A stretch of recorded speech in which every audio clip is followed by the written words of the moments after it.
momento. Empezamos con el segundo módulo, los post-freudianos. Cuando yo estudié psicología en la Universidad Católica y tenía una línea muy psicoanalítica en esa época. Eso se tradujo que nosotros estuvimos un semestre entero revisando solamente a Freud. Y otro semestre entero revisando a todos los post-freudianos. O sea, un nivel de profundidad bastante grande. Y lo que decía el profesor que tenía en esa época, de apellido Reynoso, sobre los post-freudianos, decía que el desarrollo posterior a Freud en el psicoanálisis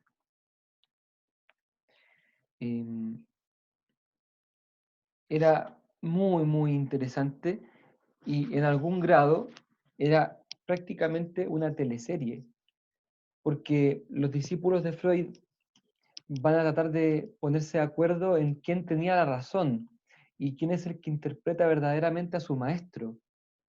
Y va a aparecer uno que dice, no, que yo lo interpreto realmente, después otro que va a decir, no, yo.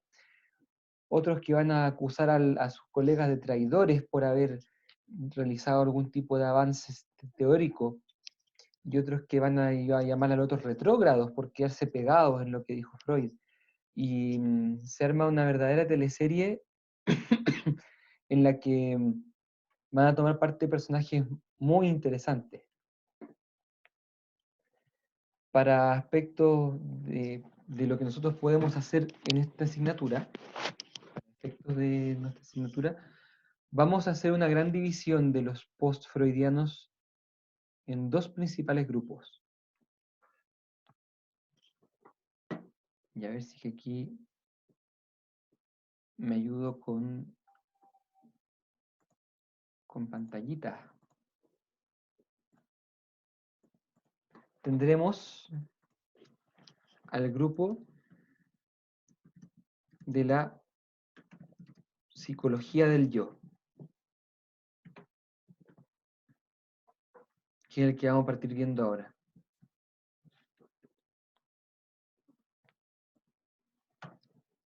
En el que se inscriben autores como Anna Freud, sí, la misma hija de Segismundo, Heinz Hartmann,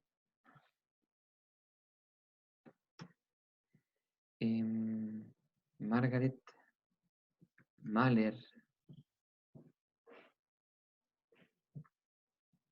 y Otto Kernberg.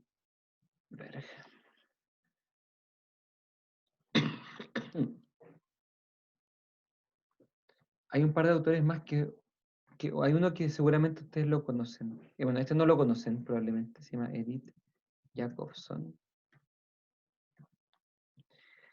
Y al famoso, conocido, amado y nunca suficientemente bien ponderado Erik Erikson. ¿Les suena a Erik Erikson?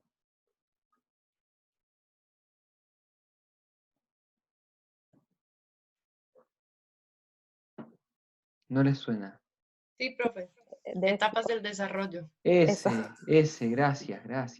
¡Ah! ¡Qué alivio! No estoy solo. ¡Ah! Sí, el mismísimo Erik Erikson está aquí en este grupo.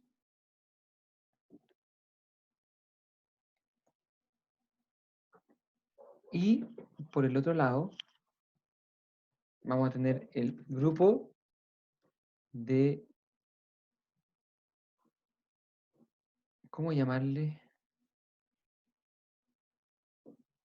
De la teoría de las relaciones objetales. Ese es el nombre. A la cabeza, la madre, Melanie Klein.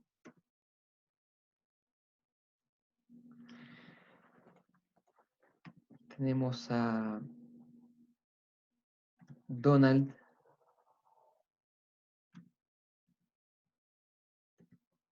Winnicott. Ya no sé, no sé si se escribía así o con 2N, vamos a revisar al tiro.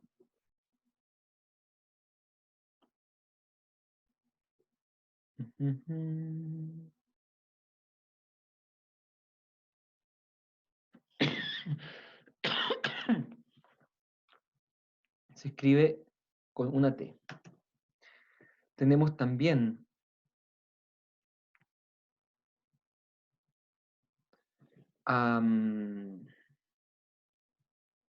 algunos Wilfred Bion, un analista muy interesante de origen indio.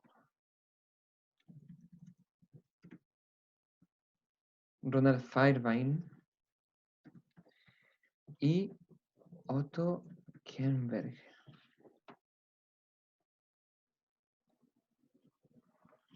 Aquí están los dos grupos.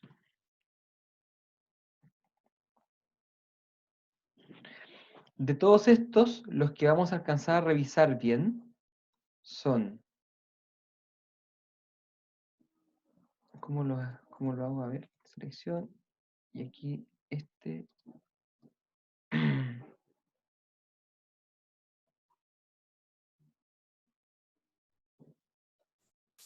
Profe, ¿el último está en los dos grupos? Otto Kernberg. Sí, el último está en los dos grupos. Y es quizá uno de los más interesantes. Porque a propósito, ¿saben? No se den, seguro que no se imaginan de qué país es este Otto Kernberg.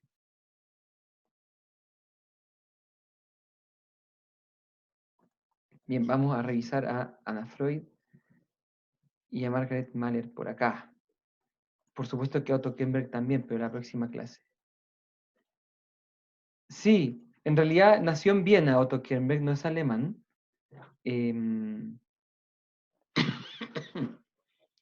Pero emigró a Chile, siendo muy joven, muy niño. Estudió en Chile, hizo la universidad en Chile y después se fue a estudiar a Estados Unidos. Así que se casó con una chilena, él es chileno también, y está vivo. Sí, really, es un tremendo autorazo. Siempre hay un chileno en todo, bueno, parece que sí. Y aquí vamos a agregar, hay un autor que se me está yendo para adentro.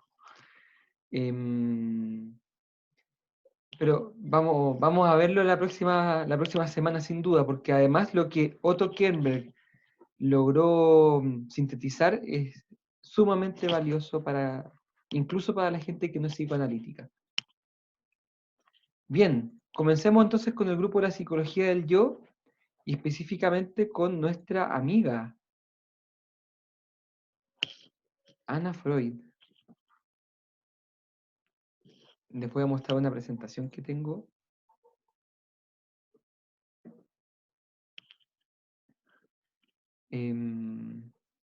Nueva función, voy a compartirles.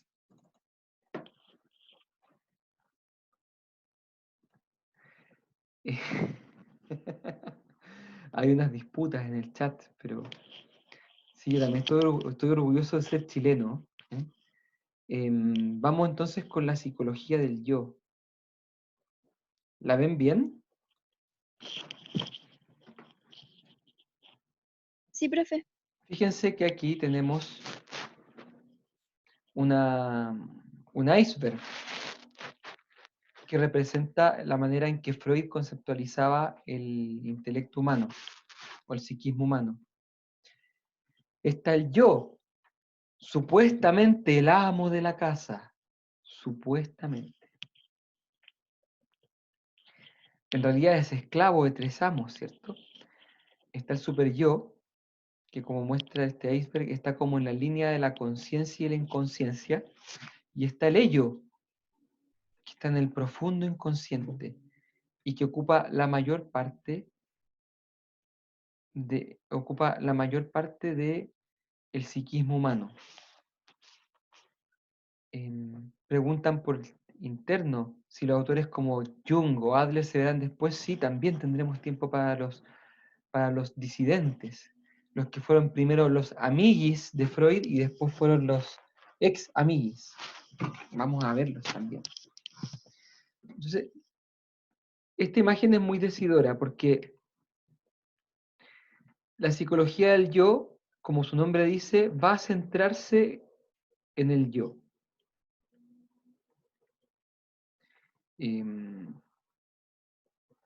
Lo que para muchos psicoanalistas de su época resultaba una barbaridad.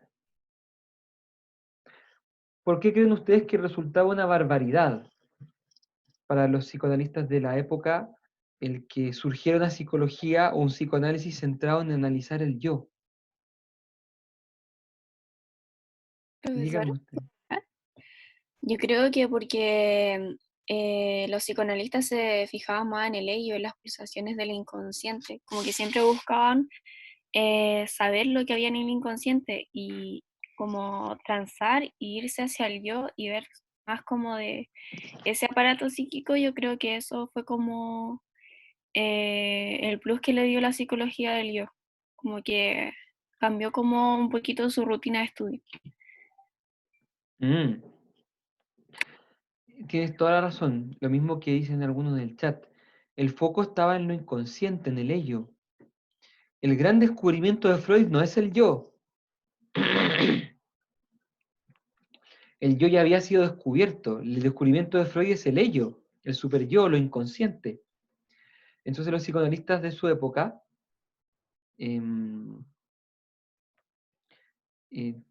estaban todos interesados en conocer y en profundizar en los aspectos del ello. ¿Cierto? Entonces, voy a saltarme algunas diapositivas porque quiero que vayamos a ver qué es lo que Anna Freud dijo respecto de esto. Anna Freud propone que el estudio del yo es lo propiamente psicoanalítico. ¿What? ¿El estudio del yo? ¿What? Sigamos escuchándola. El estudio de las otras instancias psíquicas se justificarían en medida que ayuden a comprender mejor el yo.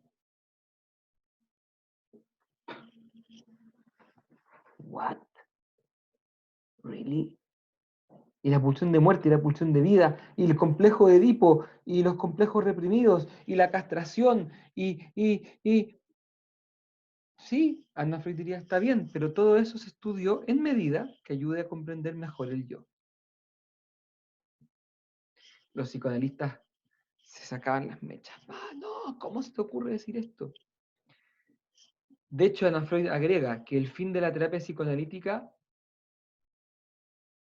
implica la extirpación de las perturbaciones del yo y el restablecimiento de su integridad. Fíjense el argumento de Anna Freud. Dice que toda la terapia psicoanalítica está articulada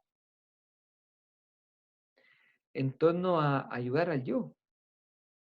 Cuando decimos hacer consciente lo inconsciente, analizar la transferencia y contratransferencia, aplicar la regla de oro, estamos hablando de metodologías que permiten que el yo deje de estar perturbado y que conozca más su inconsciente. O sea, Anna Freud dice a partir de esto que en realidad su padre, dice así, mi padre, my father, ¿cierto? Yo soy tu padre. Anna Freud dice, mi padre siempre se interesó por el inconsciente porque afectaba al yo, pero lo que mi padre, lo que mi papi siempre quiso fue ayudar al yo. Y ella dice, bueno, yo soy la hija, ¿quién mejor que yo lo conoce, cierto? Ella podría sacar sus pergaminos, yo me psicoanalicé con mi padre, ¿cierto? Además que mi padre me autografió este libro. Este es el famoso libro de Anna Freud, se llama El yo y los mecanismos de defensa. Es en este libro donde aparecen las frases que antes mostramos. ¿Dónde están? Estas frases fueron las que mostramos. Esas son las frases que aparecen en este libro. Sigamos leyéndolo. ¿Por qué el estudio del yo? Durante cierta época del desarrollo de la ciencia psicoanalítica, el estudio teórico del yo individual resultaba francamente impopular.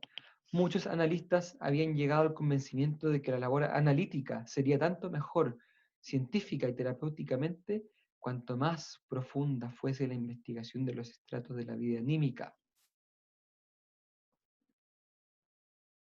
Miren lo siguiente que va a decir Anna Freud, muy interesante.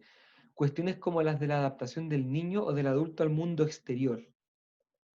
Valiosos conceptos como salud y enfermedad, OMG, salud y enfermedad. Todos acusan de que Freud siempre se basaba exclusivamente en la patología y que solo se interesaba por los enfermos. Y viene su hija a hablar de salud y enfermedad. OMG. Virtud o vicio. ¿Qué está pasando acá? ¿Qué está pasando? Virtud y vicio no son categorías aristotélicas. Sí. Pero si Freud leyó a Aristóteles, leyó la Ética Nicómaco y dijo que no había nada relevante que leer allí. ¿Y por qué la hija habla de virtud o vicio? OMG. Y aquí están los seguidores de Freud sacándose la mecha. ¡No! Salud o enfermedad, virtud o vicio, no debían interesar al psicoanálisis, según decían los psicoanalistas. Las fantasías infantiles continuadas en la vida adulta, las vivencias de placer imaginario y de temor a los castigos que podrían sobrevenir como réplica, constituían el objeto exclusivo del psicoanálisis. Fíjense la mirada de Anna Freud. Anna Freud, que conoció como nadie a su padre, quien lo cuidó en los últimos años de su vida, asegura que estos conceptos, salud, enfermedad, virtud, vicio, no debían interesar al principio. Miren lo que sigue diciendo ella. Quizás la historia del psicoanálisis justifique esta costumbre, pues, construida sobre base empírica, la teoría psicoanalítica fue ante todo una psicología del inconsciente, o según la expresión de la actualidad del ello. Pero aplicada a la terapéutica psicoanalítica, tal definición pierde su exacto significado. Desde un principio del psicoanálisis su objeto fue el yo y sus perturbaciones. La investigación del ello y sus diversas maneras de actuar siempre constituyen solo el medio para lograr aquel fin. ¿Cuál fin? El que ha sido invariablemente el mismo, la extirpación de estos trastornos y el restablecimiento de la integridad del yo. Miren la opinión de la hija. Para la hija el psicoanálisis siempre ha estado ligado a los fines terapéuticos que están centrados en el yo. Luego, todo lo que el psicoanálisis estudia se justifica en tanto ayuden o favorezcan al yo. Veamos si hay algo más que decir. Volvamos al inicio. Fíjense que Anna Freud justifica, y de manera muy racional, la importancia de fijarse en el yo, a pesar de que no es la parte mayoritaria, sí viene a ser como el centro del psicoanálisis para ella. Y esta declaración que hace Anna Freud nos va a servir para entender la psicología del yo en su conjunto. Es una psicología que se desarrolla principalmente en Estados Unidos entre 1930 y 1960. Esto se debe a que muchos de los psicoanalistas que fueron discípulos de Freud tuvieron que emigrar a Estados Unidos debido al nazismo. Allá fueron acogidos con mucho entusiasmo. Los principales psicólogos del yo se radicaron en Estados Unidos. Desarrollan la teoría estructural de Freud. Con eso quiere decir que desarrollan la la estructura del psiquismo, la teoría tópica, ¿cierto? Esta del yo, ello, superyo, centrándose en el yo.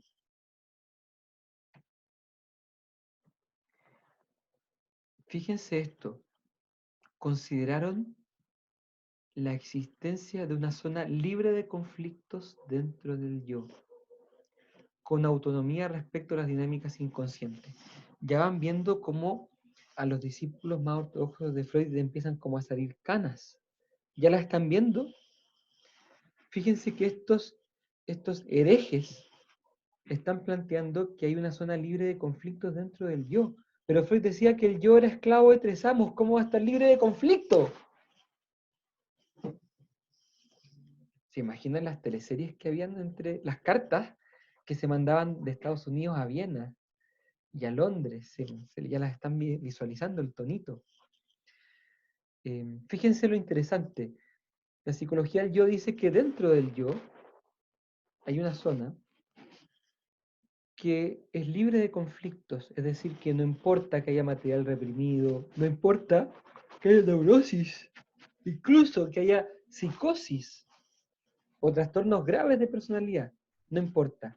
Siempre había una zona en el yo del paciente que es sana, que es indañable, que está libre de conflictos y que es independiente de las dinámicas del inconsciente. Pero profesor, explique un poco, ¿cuál sería esa zona libre de conflictos?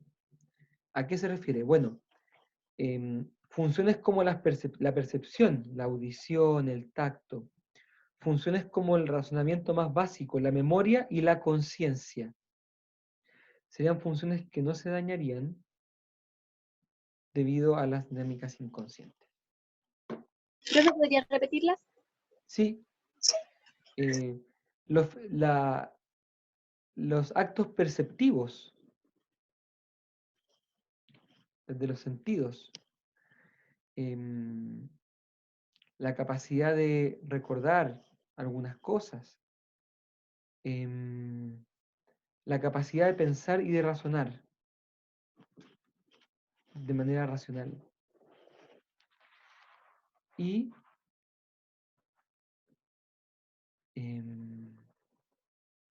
la conciencia. Y además la atención. Profe, ¿Sí? entonces, si una persona se dice que, por ejemplo, queda, no sé, muda por algún trauma, ¿no entraría en este caso? Lo que O pasa no es sé. que está muy buena tu pregunta. Que la persona podría estar muda, pero en su interior esa persona tendría una parte sana que se da cuenta de este problema y que por lo tanto va a consultar. Ah, ya. O sea, Se refiere como a que es consciente de su problema, como algo así. también, sí. Sí, también. Entonces lo que quiero decir es que hasta en la persona más enferma puede haber una conciencia de que hay una necesidad de ayudarse. Esta Ya. sería una prueba de que existe una zona libre de conflictos dentro del yo. Porque si alguien está muy enfermo, ¿por qué va a ir a ayudarse a un psicólogo excepto que hay una parte sana? ¿Cierto?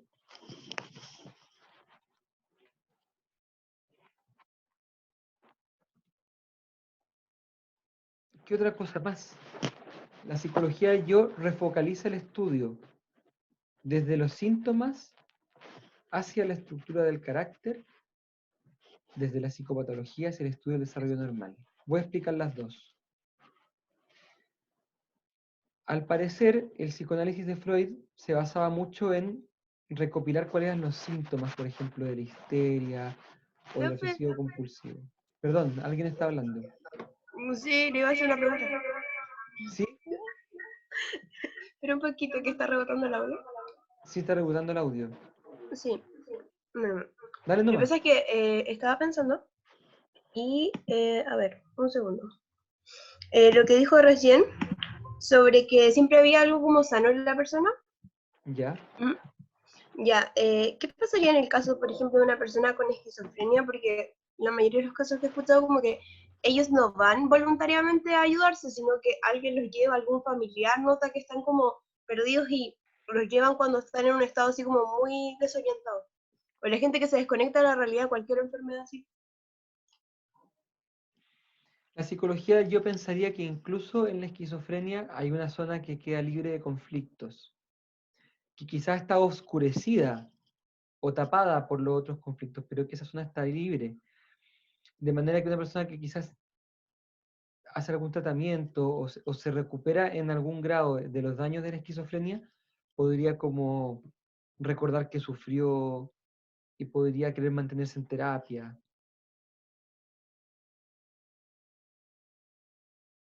No, fíjense que esta mirada implica algo de positivismo, una mirada un poco más optimista, como diciendo, hay algo sano del ser humano inherente, que es más profundo que los conflictos psíquicos que pueda tener el ser humano.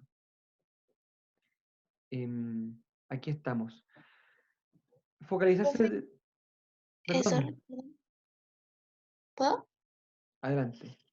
Es que me perdí, como que ya entendí como lo de la zona de conflicto era como que la persona, por más enferma que esté, hay una parte sana, pero no caché que tenía que ver lo que había dicho delante de los actos perceptivos, la capacidad de recordar, pensar.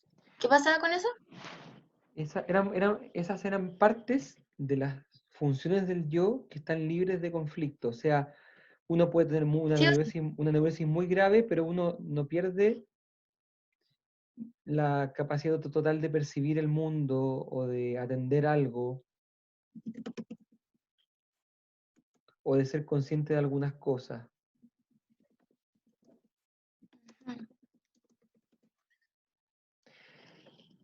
Ya. Los deseos sexuales en realidad no están puestos en el yo. Me están preguntando por chat. En realidad el yo no es, de él no brotan los deseos sexuales, sino que los deseos sexuales siempre están en el ello. Así que no aplica necesariamente a la zona libre de conflictos. Yo creo que la sexualidad es más bien algo conflictivo en este esquema. Voy a tratar de explicar. Ay, perdón, lo interrumpí. Sí, mira, Como esto se solo en el yo, el ello y el super yo mantendrían las características que planteaba Freud. se van a ir modificando. Vamos a notar que la psicología del yo va a ir modificando gradualmente el esquema tópico de Freud. O sea, si bien lo desarrolla y se basa en esto del yo, el ello y el super yo, en cierto modo van a redefinir muchos conceptos. Vamos a verlo. ¿Qué significa refocalizar estudios de los síntomas hacia la estructura del carácter?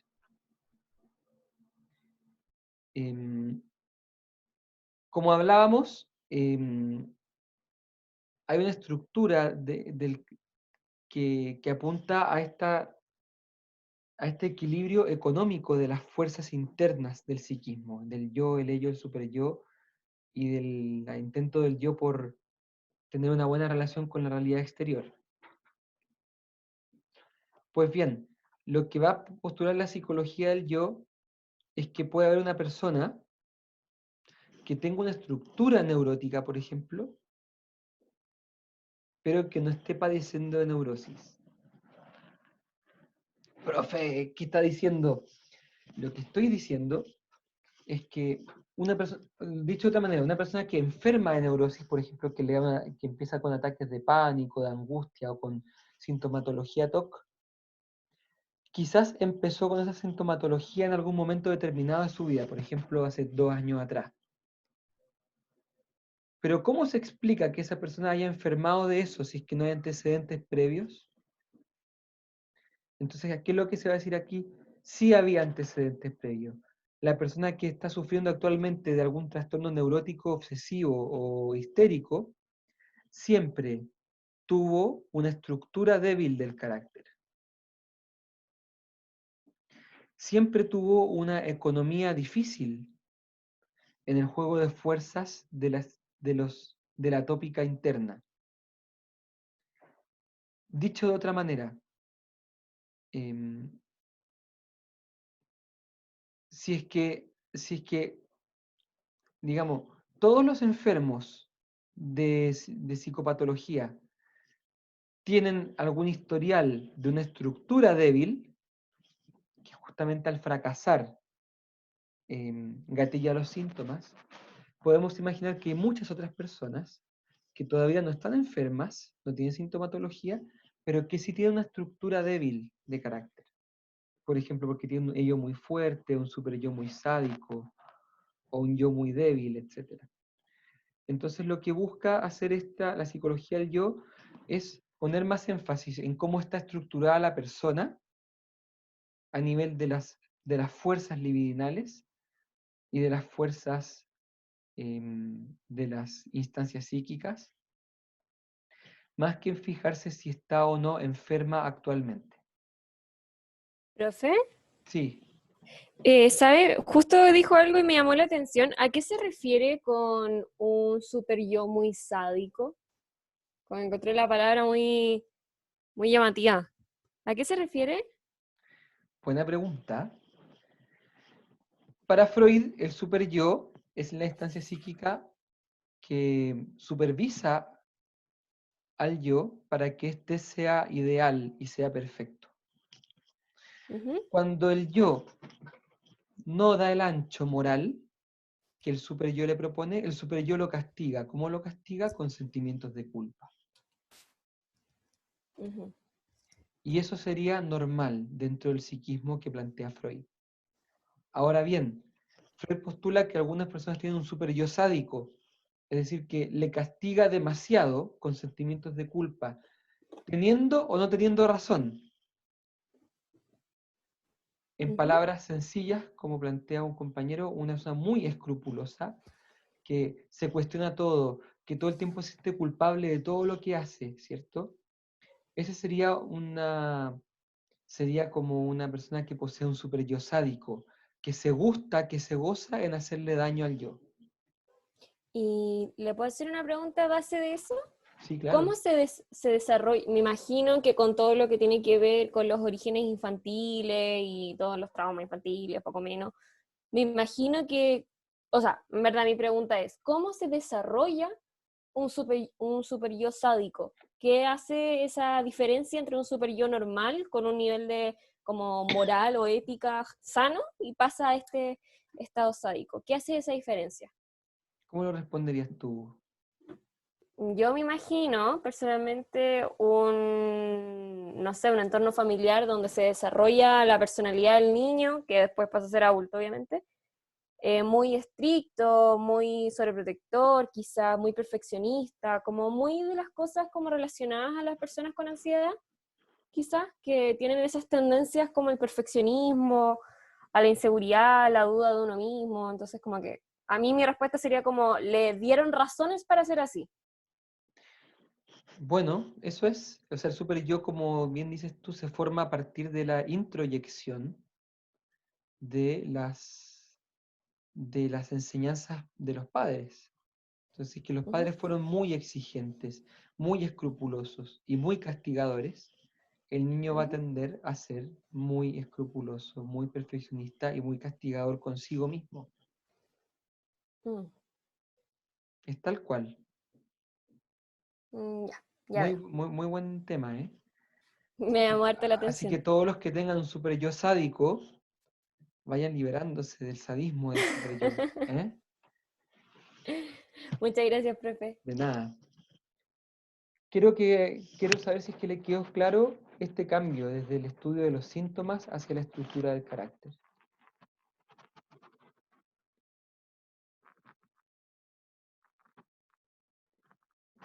Si no hay preguntas, voy a asumir que sí, pero también con la tranquilidad de que vamos a seguir viendo esto de la estructura del carácter. Particularmente la próxima semana, cuando estudiemos a Otto Kernberg, él propone la estructura de la personalidad y propone, en el fondo, estructuras de fuerzas psíquicas que van a, que, que van a determinar la posibilidad de enfermar de una o de otra manera. Profe, entonces sería como una predisposición, como haber visto que la mayoría de la gente que tenía una psicopatología tenían la estructura débil, Entonces, si veían a alguien sano, sabían que tenía como la predisposición o la posibilidad de enfermar, como eso. Sí, es eso mismo. Digamos de otra manera, puede haber una persona que tenga un super yo muy potente, sea muy perfeccionista, pero que todavía no llega a ser TOC. Podríamos decir que tiene una estructura obsesiva de carácter, pero no tiene la sintomatología obsesiva del TOC. ¿Qué puede pasar? Que esa persona, por ejemplo, que es bien escrupulosa, bien cuidadosa y bien perfeccionista, llega a la universidad y le empiezan a exigir mucho más de lo que nunca le habían exigido, y esforzándose por agradar a todos los profesores, porque en todos ellos proyecta un padre exigente y una madre muy exigente, se empieza a estresar, y empieza a caer en crisis de angustia, de ansiedad, y empieza a sentir alivio cada vez que comprueba que la puerta la cerró bien, y empieza a revisar que cerró bien la chapa 3 o 4 veces porque tiene dudas o miedo de ser castigada inconscientemente por estas figuras paternas introyectadas. Entonces, esta persona que tenía una estructura de carácter obsesivo, por lo tanto, como bien dices tú, tenía una predisposición a enfermar haciendo un TOC, debido a algún problema vital, alguna experiencia de vida, va a ser un TOC. Y cuando haga el TOC y llegue a terapia, el psicólogo va a tener dos focos de trabajo. Una es disminuir la sintomatología actual, pero el segundo es trabajar la estructura del carácter obsesivo. ¿Se dan cuenta de la diferencia? El psicólogo no se contenta con que el paciente deje de lavarse las manos 3 veces, porque eso sería solamente preocuparse de los síntomas. El psicólogo también se preocuparía de desarrollar la estructura del carácter del paciente de manera que él no vuelva a enfermar de TOC más adelante. Ese es un muy buen ejemplo de diferencia entre síntomas y estructuras obsesivas. Bien, lo doy por aclarado, pero lo seguiremos hablando. Y el segundo punto es que se refocaliza desde la psicopatología hacia el estudio del desarrollo normal. O sea, tal como decía Ana Freud, no solamente nos va a interesar la enfermedad psíquica, sino que también nos va a interesar estudiar cuál es el desarrollo normal del ser humano. Conocer qué es lo normal, por favor. ¿Cierto? Aunque Freud decía que el yo normal era una ficción. ¿Mm? Los psicólogos del yo van a buscar ese yo normal. Un poco como ahorrándose el pesimismo de Freud. Sí, exactamente, Fernanda. Les va a interesar conocer cómo es la persona sana. Profesor, Sí, adelante. pero busca como la normalidad de la estructura del psiquismo humano o como en su totalidad la persona.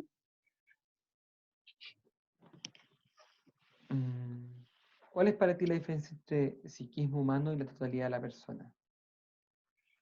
El psiquismo humano es más con lo que le pasa mentalmente a la persona, y cuando hablo como de la persona en su totalidad, hablo como de estado físico y mental. Ya, muy buena aclaración. Hablan de la psicopatología mental, psíquica. Ya. Eso, acuérdense que el psicoanálisis siempre está, desde Freud se interesa por este ámbito de fenómenos, lo que no es biológico, como podría ser una neurosis debido a una intoxicación, y lo que tampoco es racional, sino que está entre medio. Lo que no es ni racional, ni lo que es netamente químico-biológico. Sí, cierto. Alguien comenta en el chat que falta la referencia de Papi Alport, que también se interesó por el tema normal. ¿Ven? ¿Ven que fue pionero Alport?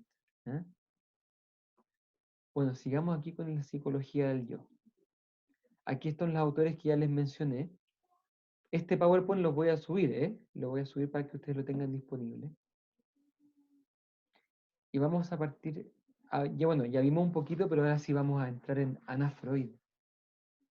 Miren, ella nace el año 1895, que es justo el año en que Freud publica este estudio que escribió con Breuer sobre la histeria.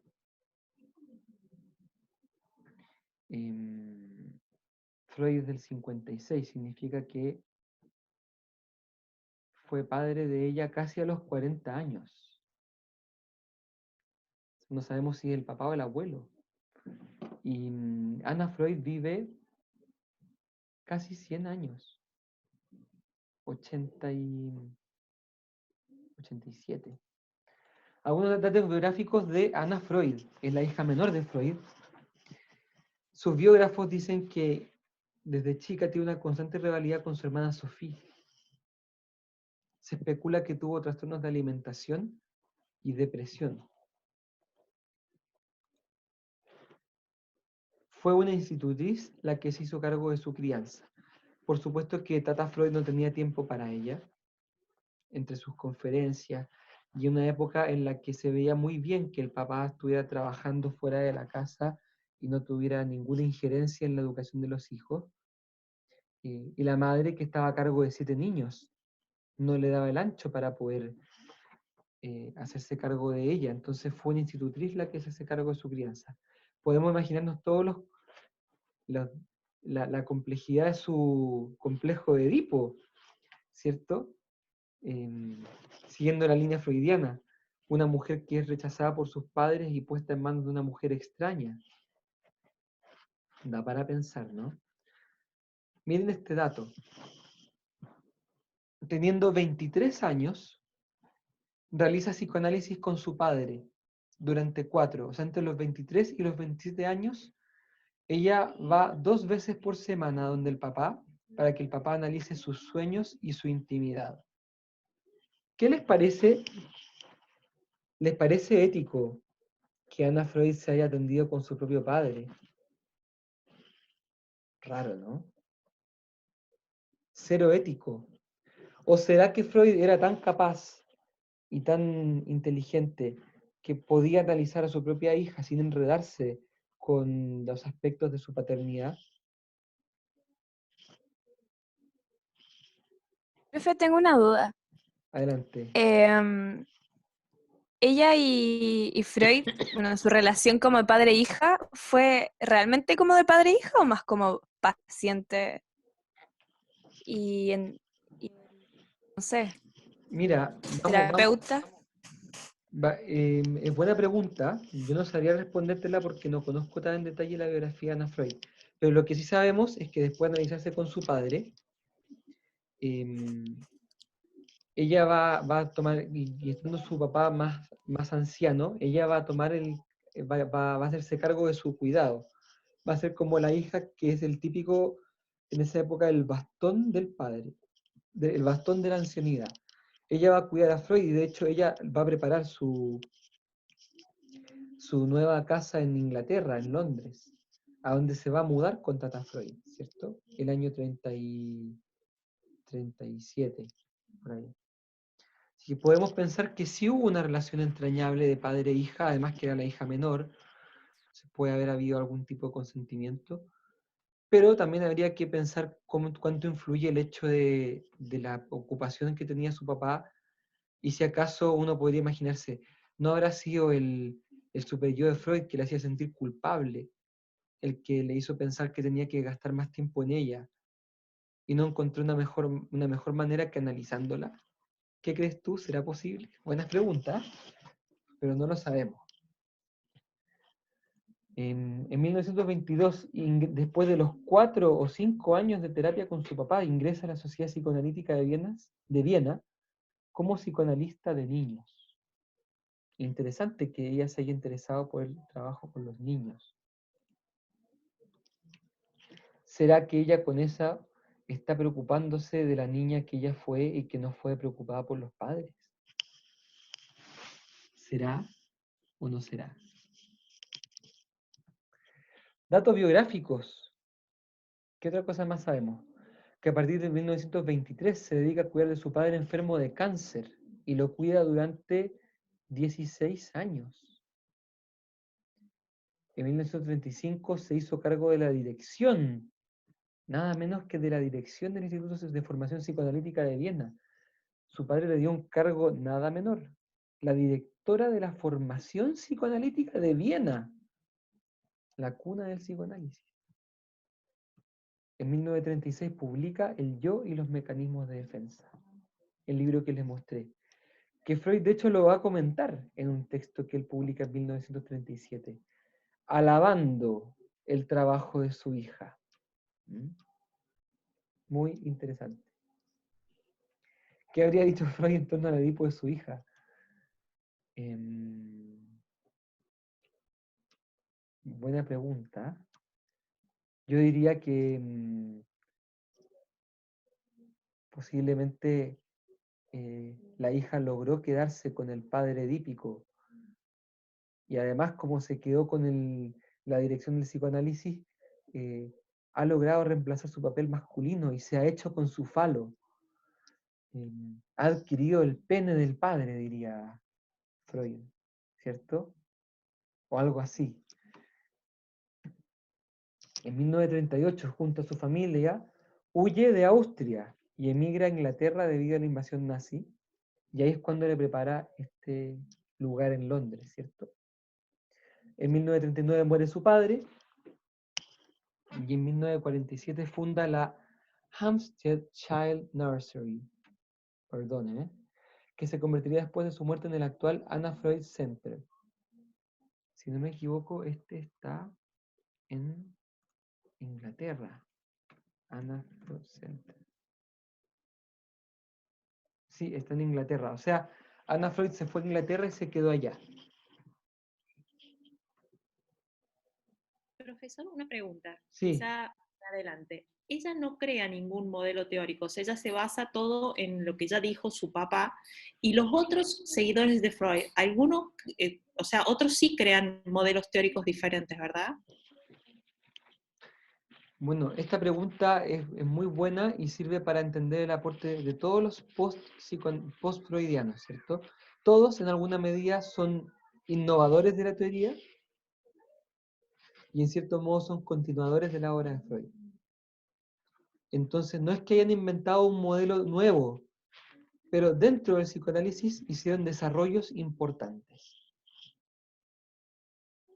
Y Anna Freud, como vamos a ver, es la primera persona en estudiar sistemáticamente los mecanismos de defensa, que probablemente, y ustedes sabrán, es quizás de las expresiones psicoanalíticas y psicológicas que más han salido del entorno psicológico estricto y que han permeado en la cultura. O sea, en todas las series de televisión, incluso en las conversas familiares, uno dice, ese es tu mecanismo de defensa, ¿cierto? O estás proyectando, o no reprimas lo que sientes. Todo eso es del concepto de mecanismo de defensa que Freud escribió de manera desordenada en muchos escritos, pero que ¿quién lo sistematizó y lo profundizó? Una sola. La niña de los ojos de Freud. Anna Freud. Perdón, me estoy yendo una volada. Les juro que no he tomado nada ni me he fumado nada. Pero, ¿no será que Freud le puso Ana a su hija en honor a la mítica paciente Ana O, que es la que dio como la llave o la clave para entender los fenómenos inconscientes? ¿Será que Freud proyectó en ella su continuadora del psicoanálisis desde el momento de su nacimiento al llamarle Ana?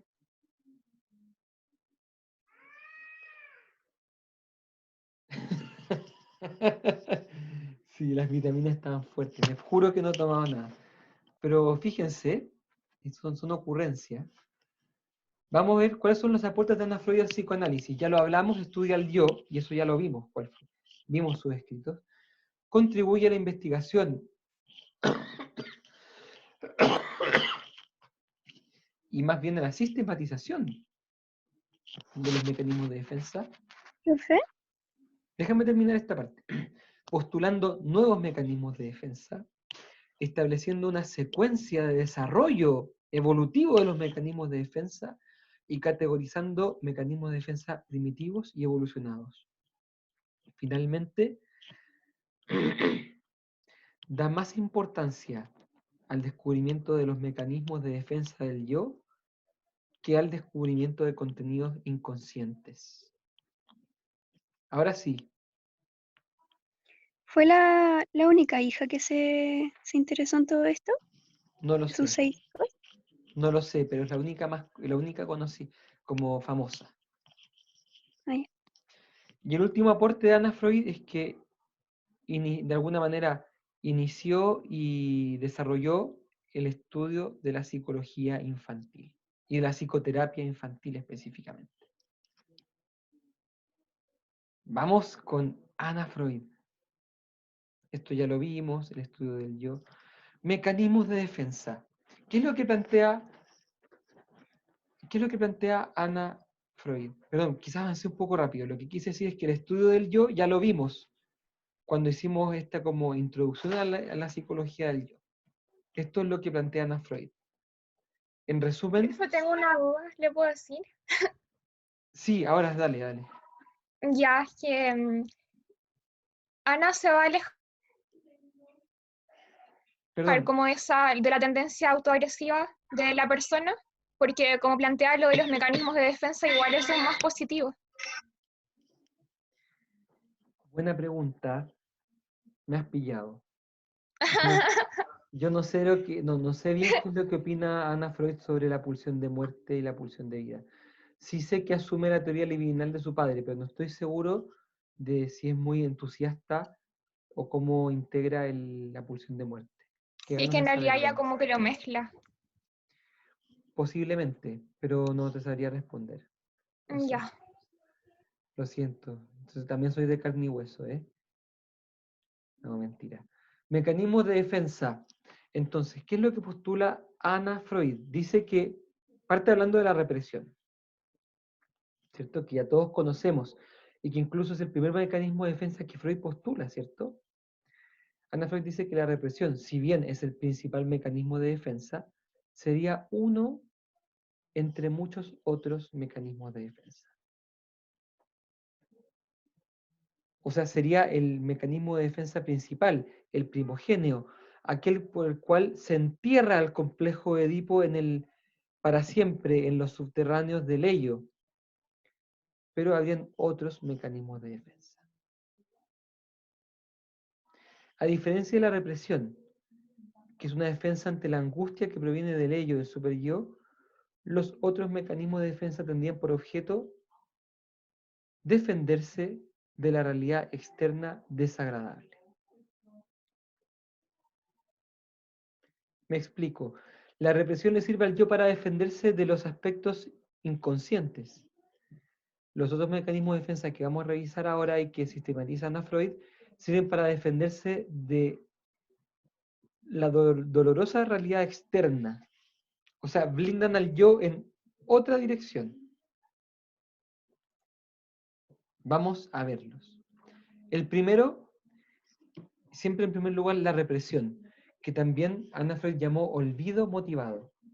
Es la imposibilidad de recordar una situación, persona o evento estresante.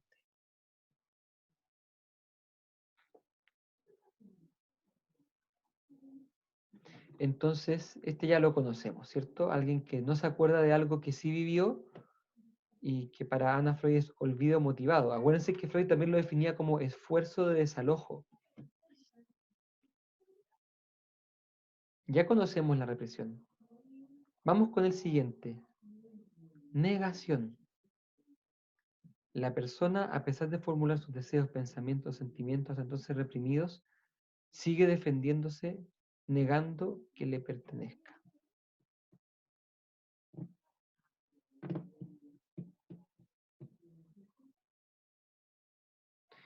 La negación, por así decir, estando ya la evidencia delante. La persona dice, no. Lo niega, no lo quiere ver o no lo puede ver.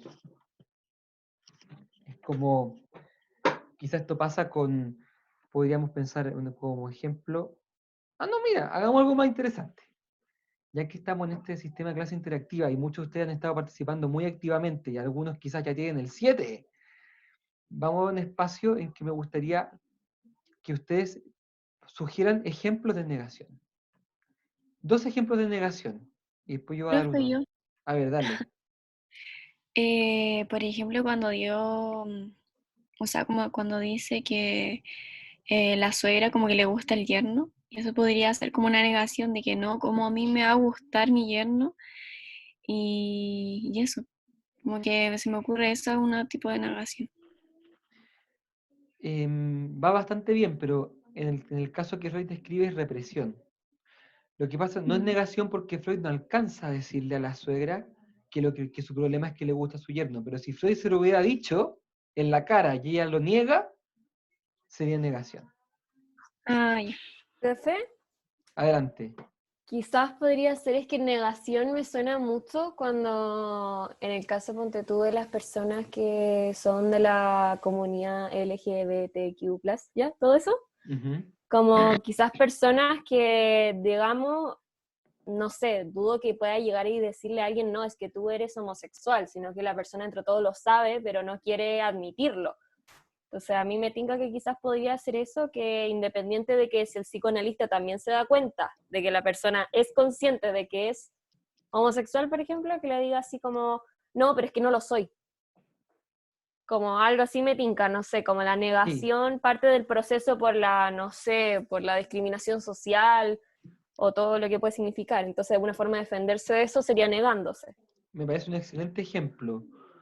O sea, que alguien que tiene estas tendencias, este tipo de identidad o de atracción, dándose cuenta de esto, como que lo tape, lo oculte y lo niegue. Obviamente es un mecanismo de defensa del yo, ¿cierto? Sí. Ahora, lo importante de todos los mecanismos de defensa es que son inconscientes. No se olviden de esto. La negación no es una actitud consciente. La persona en realidad cree no ser o no sentir atracción hacia el mismo sexo, cree no sentirlo. Pero en realidad lo que ha hecho es que sistemáticamente como que ha hecho la vista gorda con el tema. Profe, podría ser como ir enlazado, por ejemplo, con el complejo de Edipo, ¿En qué sentido? que se supone que uno siente una atracción hacia su figura paterna o materna. Y bueno, para uno es como súper raro pensar eso, y dicen, no, que ¿por qué voy a sentir atracción hacia mi mamá, a mi papá? Sí, lo que pasa es que para Freud eso es represión. Es represión porque ¿Ya? ese amor por la madre o por el padre es reprimido. Pero si O sea, uno no la persona ya no no lo lo, sabe... la persona no lo puede recordar, por eso es que queda reprimido. La negación, Ah, quizás la diferencia más grande es que la represión es algo del pasado. La represión siempre es algo del pasado que no puedo recordar. La negación es algo de mi presente que no quiero aceptar o asumir. Yo les voy a poner un ejemplo. La negación, sí, una muy buena acotación, Rachid. La adicción, muchos adictos viven en fase de negación. ¿Qué significa que dicen, no, si yo cuando quiero dejo el pito, no, si, tranqui, yo cuando quiero dejo de tomar, si yo fumo por recreación, yo no, si, mira, yo sé que todas las semanas le pongo bueno al asunto del pito y exploro con cepas nuevas, sí, pero me relaja, lo hago como esparcimiento, lo hago en buena onda, siempre lo hago con más gente. En esto yo no soy adicto, ni me parezco a esas personas, yo soy sano. Yo de hecho a veces paso una semana entera en que no fumo y no me pasa nada. Esa podría ser una perfecta negación de alguien que ya está adicto y muy metido en la marihuana. Profe, yo tengo una pregunta. Adelante. Esta negación podría ser parecida como a las de, por ejemplo, a las etapas de un duelo, en donde se niegue o se acepte como, no sé, estar triste o cosas así. Muy bien. Muy bien, Danae. hay una fase del duelo que es la fase de negación y que se podría analogar con este mecanismo de defensa. Como que yo sé que la persona murió, pero al final en mi vida cotidiana como que vivo como negándolo, como que al final se me olvida el tema y es como que todos los días me voy a acostar y como que creo que voy a encontrar a la persona allí. Pero al final tengo Claro, que... como que se vive la vida esperando a que la persona vuelva. Sí, excelente, excelente idea. También los ludópatas, también cuando alguien pierde un ser querido. Negación podría ser respecto a prácticas sexuales específicas. Pero para que sea negación la persona tendría que... atención, la negación no es negarle a los demás que yo hice algo sabiéndolo. La negación es que yo mismo me niego a mí mismo el sentir o pensar algo. Profe, Adelante. pero con eso me refiero a que alguien se niegue a sí mismo a sentir placer a través de esas prácticas. Ahí sí. Si es Eso. que alguien, no sé, viendo una película de estas medias distorsionadas que dan hoy día, se siente algún tipo de excitación al ver alguna escena de parafilia o de masoquismo, de sadismo, y piensa que eso es algo muy malo y quizás lo va a negar. No, sí, a mí no me pasa. Yo veo estas películas, pero no me pasa nada a mí no me calientan estas películas, ¿cómo se te ocurre? Y en el fondo la persona se va haciendo cada vez más adicta a este tipo de contenido. Puede ser, perfecto. Lo importante es que no se olviden, la negación es que yo niego algo que me está pasando actualmente, pero no lo niego porque me dé vergüenza. Yo no me doy cuenta que lo niego. Es inconsciente la negación. Les voy a poner un ejemplo. Una mujer que viene hace mucho rato con muchos problemas de pareja, se lleva pésimo con el marido, pero tiene mucho miedo de perderlo. Un día ella encuentra una carta o algún tipo de indicio de que su marido está en otra cosa y se lo niega, dice que esta carta es de una hermana o que este calzón que encontró es de alguna otra cosa y se niega a sí misma que su marido le está engañando porque eso significaría que ella tendría que enfrentarlo y no se atreve. Esa puede ser una negación. Profe, ¿Sí? es que me podría aclarar algo. Lo que pasa es que ya la represión con la negación van de la mano, pero ¿hay alguna que ocurre antes o una que está dentro de la otra? Porque yo al menos por negación lo que estoy entendiendo es como que es minimizar las consecuencias de un acto. Como lo que usted decía de, no, ¿cómo cree que me va a como que me van a calentar las películas de adultos o algo así? Pero eso sería como que esa negación daría paso a la represión, o la represión ocurre y luego nace la negación. Qué buena pregunta. Pucha, qué bueno que empezamos con esta modalidad participativa. Qué preguntas más buenas. Tenemos que pensarlo un poco.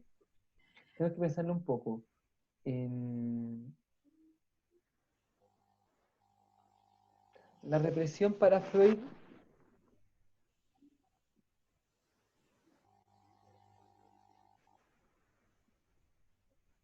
es distinto que la negación, porque la represión implica que yo olvido algo que hice, algo que me pasó.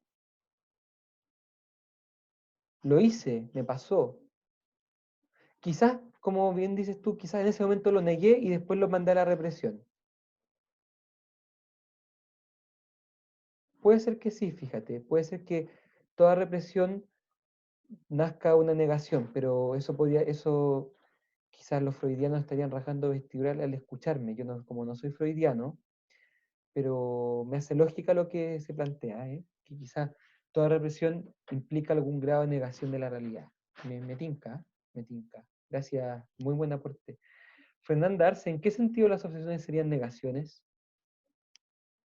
No me es tan evidente.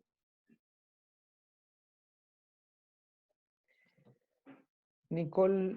O sea, profe, Sí, adelante, Fernanda. Ya, que lo mismo onda, me lavo como mucho las manos, tengo todo como, sé que lo estoy haciendo, pero también quiero como, también lo niego, onda, no, no, la verdad es que no es como, soy muy limpia nomás, no es una No, uno obsesión. de los problemas de los obsesivos, de los que tienen TOC, trastorno obsesivo compulsivo, es que son conscientes de que sus rituales son excesivos. Eso es parte Ah, integral del diagnóstico TOC. ya.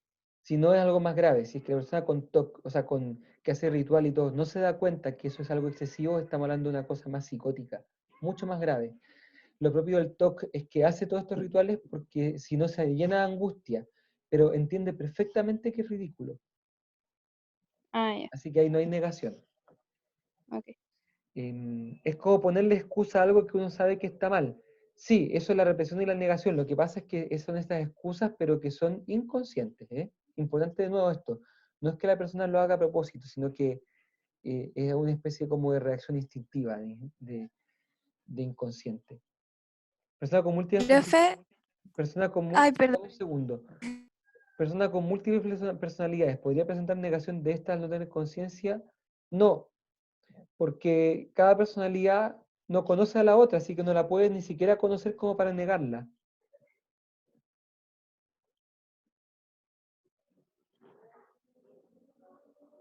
Sí, aquí aparece una pregunta muy pequeña.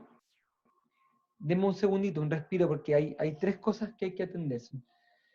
La represión es inconsciente. Miren este punto. Díganme ustedes, ¿quién es el que reprime? ¿El yo, el ello o el superyo? Qué El yo buena pregunta. El yo es el que reprime. Ahora bien, ¿cómo es posible que el yo reprima sin saber que reprime? Porque tiene una parte consciente y otra inconsciente. Eso es. Hay una parte del yo que es inconsciente. Es esa la parte que está a cargo de los mecanismos de defensa. Por eso es que toda represión, si bien la ejerce el yo, es inconsciente. Y todos los otros mecanismos de defensa también serían inconscientes, serían de esta parte del yo que se defiende y que es inconsciente.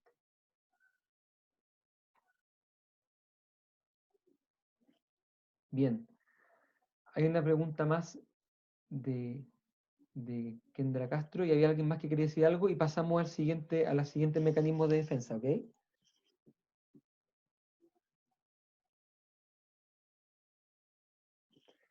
La pregunta de Kendra, ¿qué pasa con la persona que sufrió agresión cuando pequeño?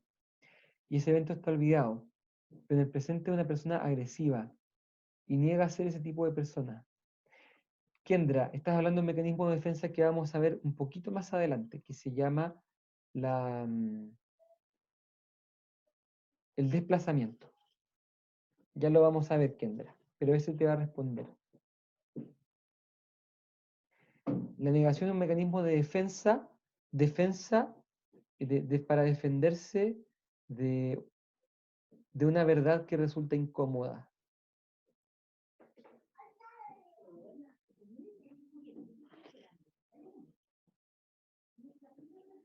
La personalidad múltiple, más que un mecanismo de defensa, es producto de una falla en los mecanismos de defensa, que hacen que el yo no logre defenderse de las amenazas del interior y del exterior, y entonces el yo se escinde, el yo se parte en varias personalidades. ¿Por qué? Porque el yo fue incapaz de ocupar sus mecanismos de defensa para mantenerse cohesionado. ¿Me explico, Darling?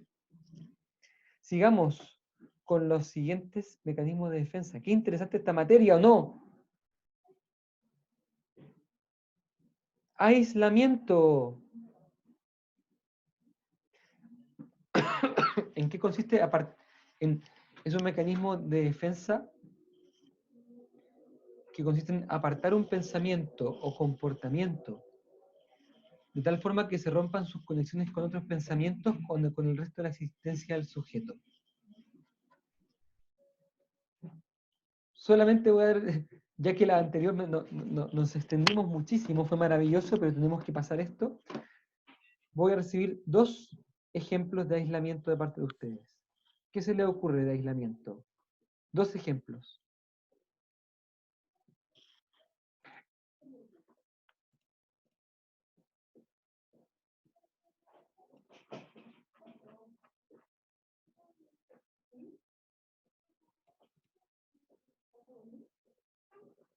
Profe, ¿podría explicarlo un poco más? Porque no entiendo la definición del todo. Profe, yo tengo un ejemplo. Ahí vamos con un ejemplo. Por ejemplo, las personas que van a misa y que se golpean el pecho y que después salen y tienen un comportamiento totalmente distinto. Excelente ejemplo. Excelente ejemplo. Y es como que no se dieran cuenta de este actuar distinto. Después van a confesarse y ni siquiera se confiesan de haber tratado mal a la gente. Excelente ejemplo. Es como que se compartimentalizaran algunos aspectos. Por ejemplo, puede pasar en personas que tienen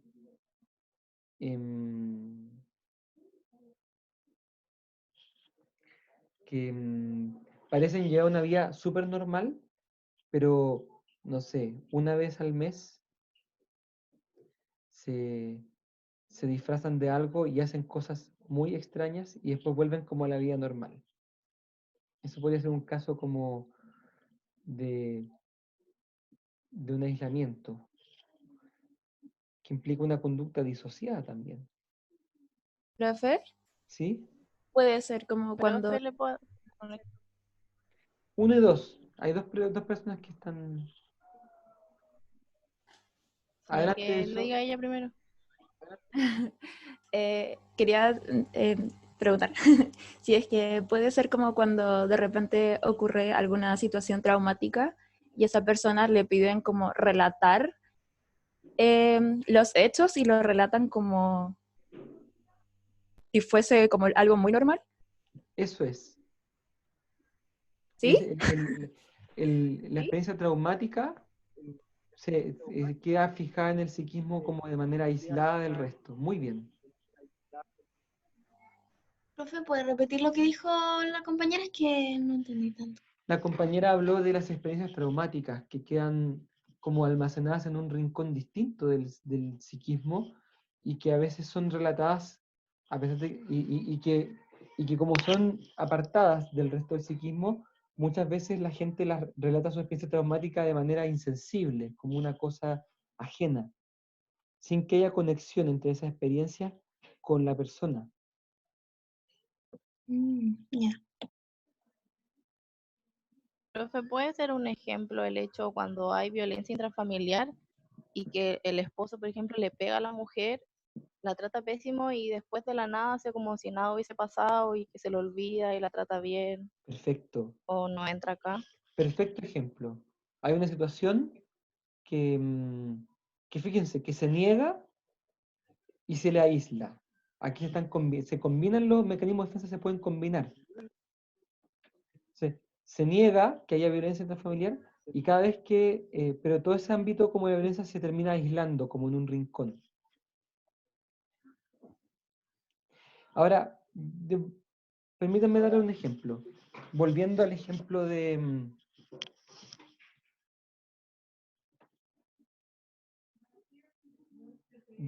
esta persona que niega que su esposa o su esposo la engaña, ¿cierto? Aislamiento sería que, por ejemplo,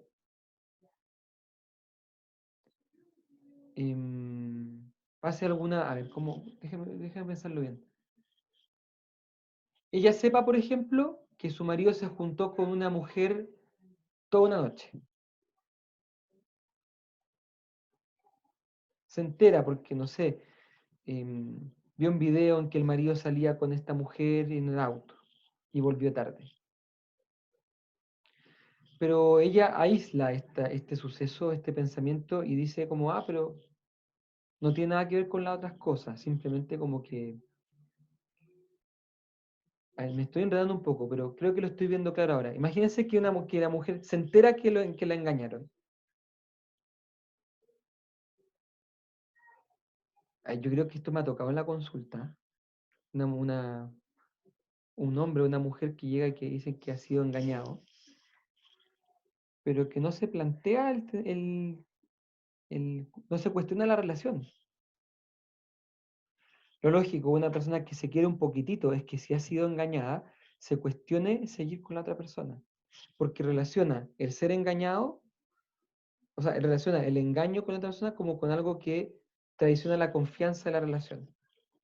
Hay algunas personas que no ven este nexo, que dejan como la traición o el engaño como algo que no tiene que ver con la traición a la confianza. Dice, no, sí, me engañó, pero no ha dicho que no me quiere. Tampoco me ha tratado mal.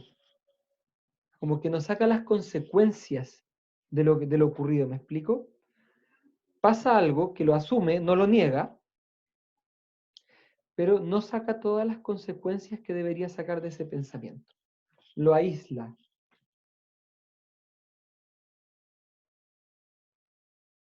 Pero fue una pregunta. Adelante. ¿Aislamiento podrían entrar esto de las personalidades múltiples? No nos metamos con las personas múltiples porque es un fenómeno de harina de otro costal. No Ya. pongamos acá. Esto estamos hablando en una persona como, entre comillas, normal. ¿Normal? Sí. Ya. Sí, según Ana Freud y según Freud, estos mecanismos los ocupamos todos la gente normales, todo el tiempo. Sí, aislamiento es como hacerse el güey, es como que me entero de una cosa, pero no saco todas las conclusiones. Por ejemplo, me entero que mi empresa cerró. Imagínate que yo trabajo en una empresa y me entero que cerró, pero nadie me ha dicho que yo no sigo trabajando ahí. Entonces al día siguiente voy a la pega. Pero ¿cómo si cerró? Si cerró tu empresa es que no, ¿qué tiene que ver que cerrar mi empresa si yo estoy trabajando allí? Eso sería un aislamiento. Personalidad pastiche, ¿saben qué pueden tener que ver con el aislamiento también? Sí. Gracias, Tamara. Y eso de quitarle la emoción de experiencia traumática, obviamente que no es bueno. Una persona traumada que relata una experiencia traumática sin emociones está demostrando que está muy enferma y que requiere terapia para poder externalizar sus sentimientos. Sigamos con el desplazamiento. Este lo voy a explicar yo. Aquí ya hay un ejemplo, bien. Es la redirección de un impulso hacia otro blanco que lo sustituya. Esta imagen es muy buena, miren. Él le grita a ella le grita al niño, y el niño martilla al oso. Entonces después el papá no entiende por qué el hijo es agresivo. No entiende por qué el hijo le pega al osito y lo castiga por pegar al osito. No se da cuenta que él es el que le muestra, le está enseñando a desplazar su rabia. Aquí un ejemplo de desplazamiento en el chat. La jefa de un hombre lo trata muy mal siempre. El hombre llega a la casa, le pega a su señora por sus sentimientos que tiene reprimido, ya que no se puede descargar con su jefa. Perfecto. Desplazamiento es eso, cuando uno le dice al típico, el que llega al trabajo, oye, pero yo no soy tu jefe, no me trates así. Bueno, eso es desplazamiento. Cuando yo lo que tenía ganas de hacer con algo, lo hago con otro. De repente también podría ser un ejemplo en que alguien que descargarse con otra persona puede ser, pero también alguien que está muy enamorado de alguien, como no le resulta con ese, se mete con otro y canaliza ese amor por el otro hacia este.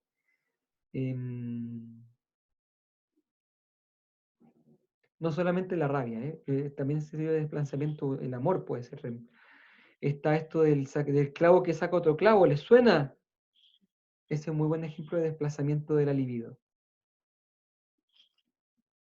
Cualquier semejanza con la vida real es solo coincidencia, alumnos.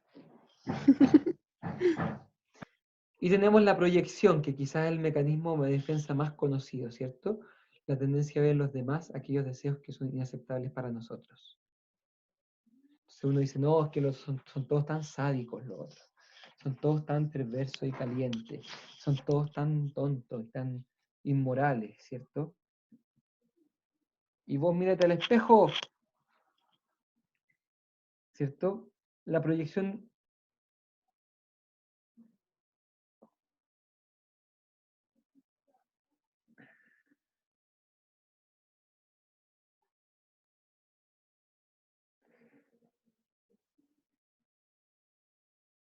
Buena idea. Una compañera da un ejemplo de desplazamiento en que se desplaza el interés por el COVID hacia otro tipo de intereses como ver Netflix. Los celos, sí. Típico que la persona más celosa es la que más mira para el lado. Típico.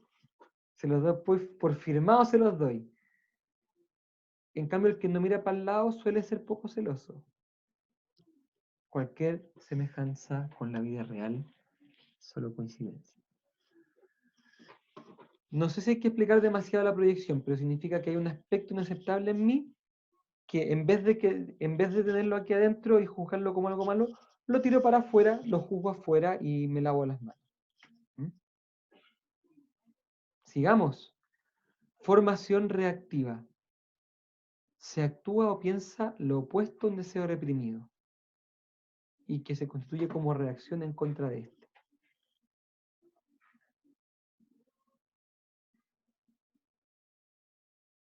Está bueno este. La formación reactiva. Ejemplos. Denme un par de ejemplos, por favor.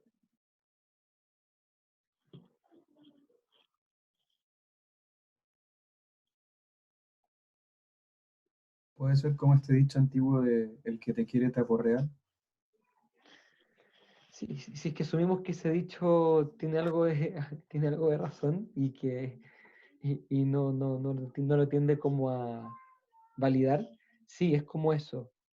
Quien te quiere te aporrea sería una formación reactiva. Una persona que es muy insegura de sí misma, pero se manifiesta muy segura de sí misma y va atropellando a todos. Perfecto. Perfecta formación reactiva. Agrego una más. La del típico Puede niño. ser cuando... Ay, perdón. No, dale tú primero. Puede ser como cuando existe una discusión y alguien puede estar muy enojado, pero se muestra quizás más calmado para evitar situaciones. Es que si lo hace con esfuerzo y conscientemente no sería formación reactiva. La gracia de la formación reactiva es que la persona no se da cuenta de eso. Un muy buen ejemplo es el de los primeros amores de los niños como púberes, que dicen, ay, me carga esta galla, me carga, qué asco. Y en realidad tú dices, uy, le gusta, no, qué asco ella. Típico, ¿no? Así como tipo 10, 11 años, que empiezan como, oye, tú, uy, se gustan. Y, no. Ese es muy buen ejemplo porque muchas veces el niño siente repulsión hacia la idea, pero en el fondo puede ser una negación, no en el sentido del mecanismo de defensa, pero una especie como de reacción contraria para negar que en realidad se siente atraído por esta o interesado por esta mujer.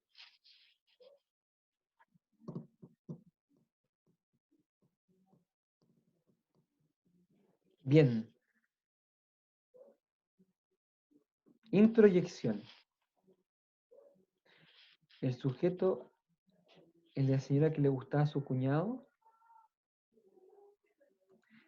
Claro, si es que esta señora había dicho, no, me cae pésimo mi cuñado, qué asco, mi cuñado es más feo, claro, ahí estaríamos con formación reactiva.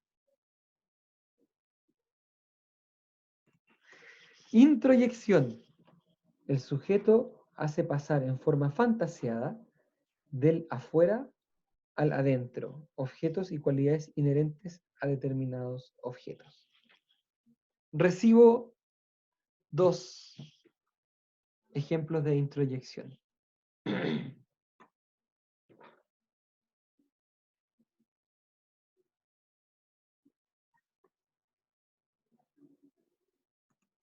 ¿En qué sentido los trastornos alimenticios? Isabel Podría Aguayo. ser, por ejemplo,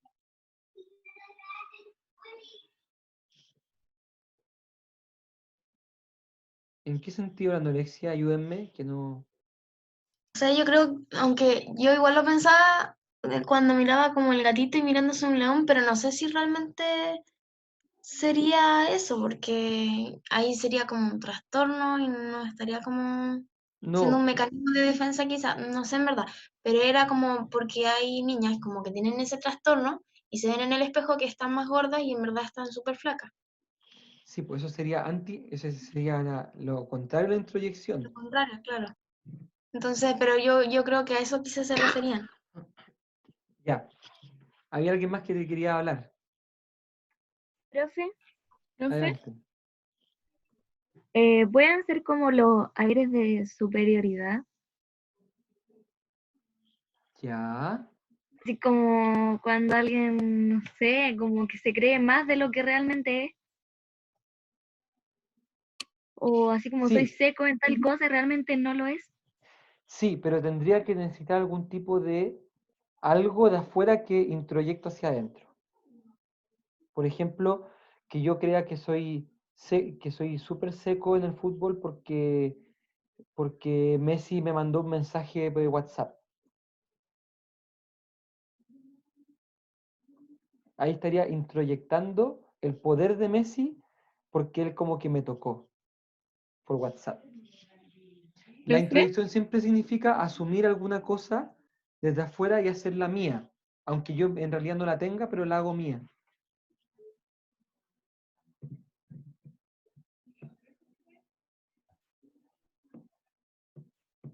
¿Profe? Adelante. ¿Se puede? Em, Se me viene a la cabeza las personas que tienen como tipo amuleto y como que atribuyen al objeto, por ejemplo, su creencia o, por ejemplo, no sé, el lápiz como favorito, ¿no? Si no tengo mi lápiz favorito no voy a rendir bien en la prueba. Como- Excelente ejemplo. Muy bien, ¿eh? Eso es, la introyección implica, puede darse en forma como de algún amuleto o objeto que me hace sentir como que soy más inteligente, que ahora sí voy a poder, me va a ir bien. Aquí alguien dice en el chat, podría ser que identifico cualidades, con cualidades a alguien que es feminista, entonces adopto su postura feminista. Claro, introyecto la personalidad del otro completa porque veo algunas semejanzas conmigo. Entonces, eh, a veces pasa con algunos amigos. Ustedes conocen que hay algunos, deben conocer que hay algunas personas que son súper permeables, que cuando se hacen amigos de un grupo que, por ejemplo, le gusta el fútbol, entonces se vuelve fanático del fútbol. Después va a donde otro grupo que son fanáticos de las cartas, Yu-Gi-Oh, no sé, y luego se hacen fanáticos de las cartas Yu-Gi-Oh. Van como no tienen identidad clara, van introyectando la identidad de los demás. ¿Profe? ¿Sí? Se podría decir que son como esas personas que están como donde calienta el sol de repente, como no sé si tiene que ver un poco con personalidad pastiche en bola que, que poco profesional la palabra, perdón, pero No, en como bola no sí, en sé, bola sí. como todo lo que tiene que ver con eso, como el que quizá la introyección tiene un poco de relación con la personalidad pastiche quizá. Sí, de todas maneras, Freud diría que la persona pastiche es una persona que introyecta demasiado y que no tiene Ya. ninguna estructura clara. Entonces como que introyecta cosas que le agradan del entorno, se podría decir, cosas que admira del entorno. Sí, Ya. y lo que no admira del Perfecto. entorno lo proyecta afuera.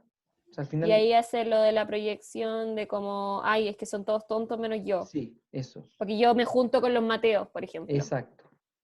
Ya, perfecto. Muchas gracias. Ahí está el caso también, por ejemplo, del niño que para jugar bien al fútbol cree que tiene que usar la camiseta de Vidal. Cuando se pone la camiseta de Vidal juega mejor, de hecho. Una especie de amuleto o de efecto placebo. Mira, aquí otro ejemplo. Puede ser que una mujer ve que en su entorno todas sus amigas están embarazadas, conformando familia, y ella sin saber si realmente desea hacerlo, lo interioriza y cree que es lo que desea. Perfecto. Es eso, introyectar es interiorizar algún aspecto que es visto positivo de afuera y que ahora yo me creo que es como que está dentro.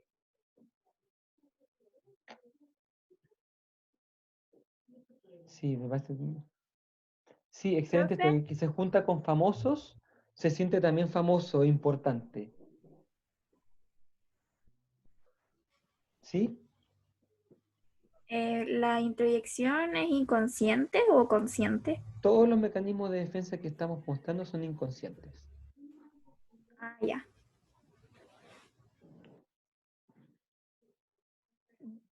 Yo creo que un ejemplo personal, pero cuando a mí por primera vez me dijeron que tenía que hacer clases en la universidad, fue como que introyecté el docente, por así decir. Y de repente como que me sentí importante y sentí también una serie de, como de cosas porque en realidad no había pasado nada. Lo único que había pasado es que me habían pedido que hablara delante de gente sobre algunas cosas que sabía. Pero uno como que introyecta un rol también.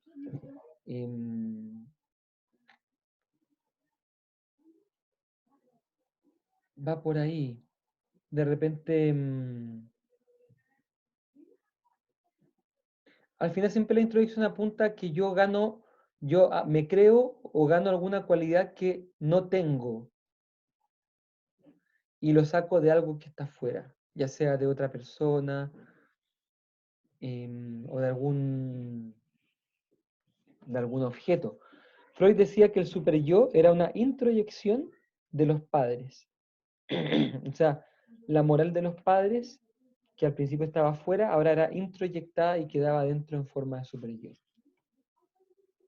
Profe, y en ese sentido puede tener que ver con, por ejemplo, la gente que quiere estudiar una carrera, pero por presión social de la familia, al final quiere la familia que estudie otra, y ellos terminan como introyectando como ese papel. Perfecto. Perfecto, eso es. Ah, ya. Muy bien. Vamos, nos van quedando poquitas. Identificación con el agresor. El sujeto enfrentado a un peligro exterior se identifica con su agresor, ya sea resumiendo por su cuenta la agresión de la misma forma, ya sea imitando física o moralmente a la persona del agresor. Por ejemplo, el bullying. Desarrolla más la idea. Cuando un niño sufre bullying, mucho bullying, y después es él el que se transforma a ser bullying, o sea, el que va a ser bullying. Ese es el mejor ejemplo.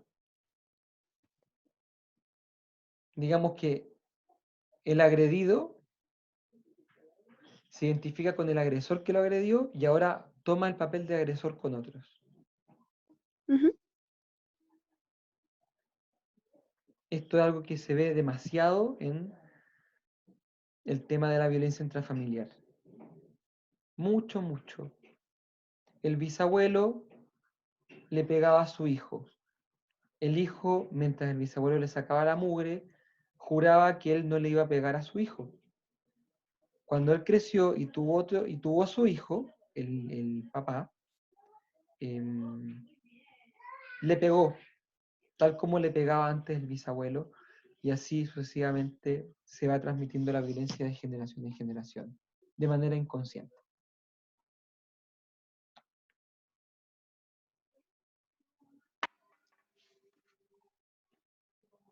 Regresión.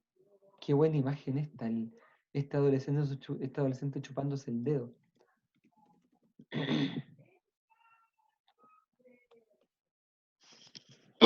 Voy a tomar un poco de agua porque me trapiqué. Necesito proyectar una cosa que tengo acá introyectada.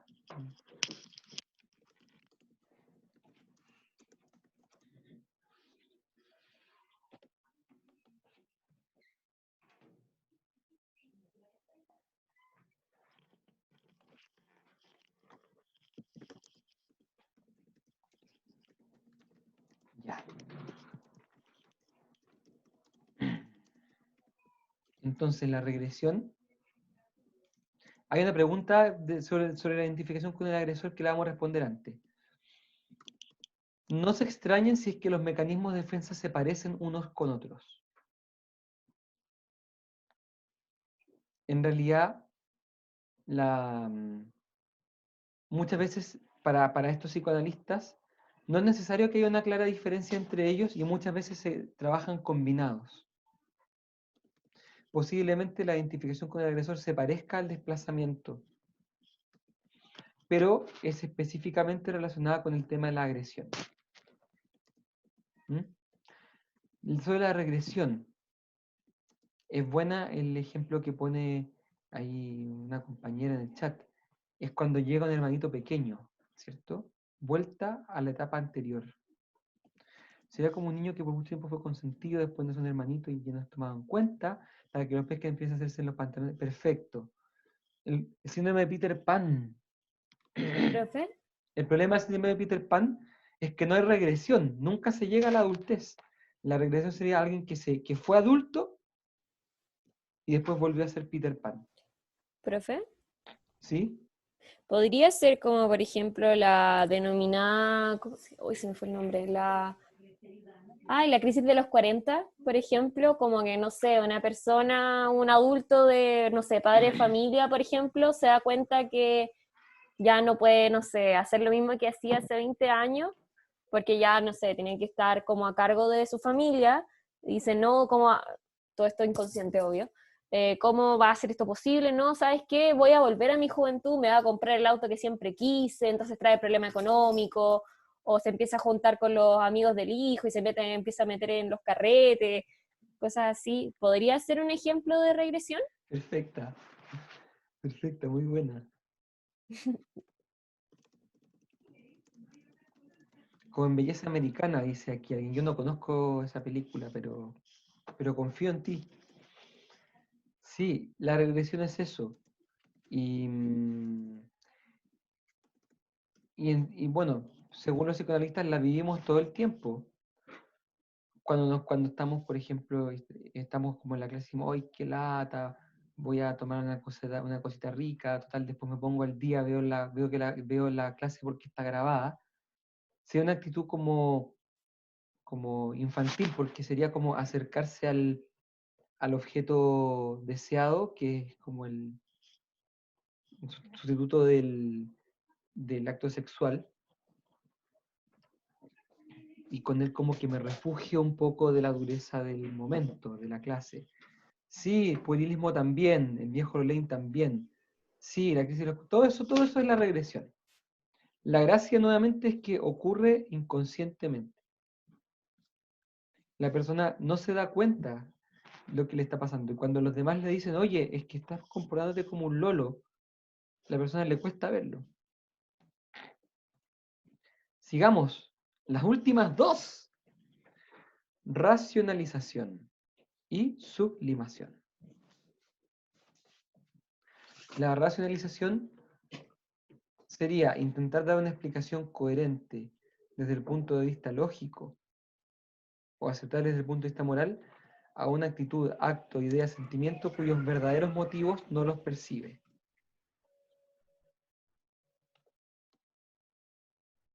Por ejemplo, puede ser cuando el papá le pega al hijo para que, no sé, pues sea mejor.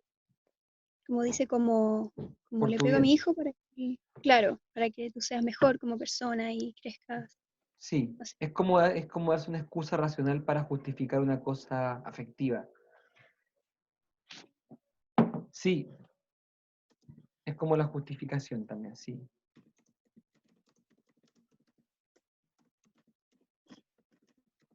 De nuevo, no es racional este recurso, es inconsciente.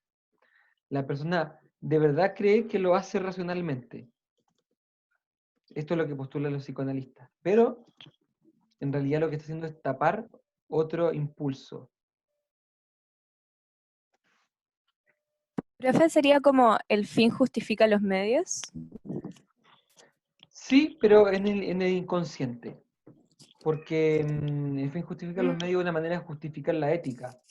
Y esto que estamos hablando aquí es un fenómeno subético, porque no está dentro de... Esto no, digamos que los mecanismos de defensa no pueden ser analizados desde una perspectiva ética, porque ocurren inconscientemente. ¿Y cómo tú vas a calificar un acto inconsciente desde el punto de vista ético? Entonces, en cierto modo sí, en cierto modo no tu frase. Racionalización, por ejemplo, podría ser que yo ahora estoy con mucha lata de seguir en esta clase y tengo mucha hambre, entonces les digo que mira, está muy bien lo que hemos avanzado hoy día, y que en realidad es suficiente, y me digo en mi mente, no, si es que yo sigo pasando materia con ellos, los voy a chatear, y no van a aprender nada, entonces me justifico que en realidad tenemos que dejar la clase hasta acá. Pero en realidad, mi verdadero motivo es mi pulsión de ir a comer, mi pulsión de ir a disfrutar y relajarme. No estoy, cualquier semejanza con la realidad es solo coincidencia.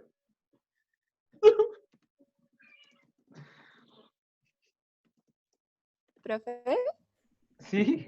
puede ser cuando de repente utilizan son todos los hombres o son todas las mujeres amorosos o algo así.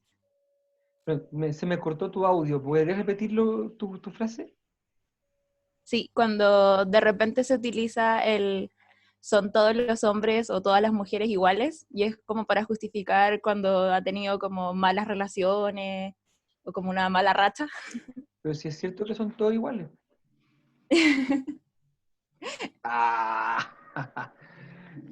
Sí, todo lo que sea justificarse, racionalizar, darle como un aire de algo como muy generoso, muy racional, algo que en realidad es más bien egoísta, sería una racionalización.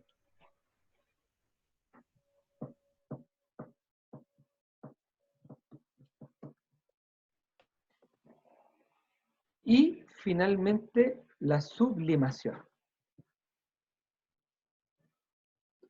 que es la transformación de un impulso inaceptable o erótico en una forma socialmente aceptable e incluso productiva.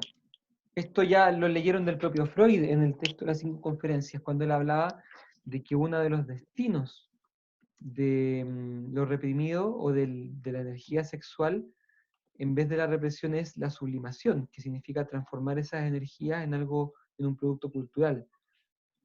Bajo este punto de vista, uno podría decir que grandes pintores como Miguel Ángel en realidad son unos calientes, que lo que hicieron fue transformar esa tremenda calentura en impulso artístico, por ejemplo. En realidad, para Freud, todo tipo de progreso cultural y artístico se debe gracias a la sublimación.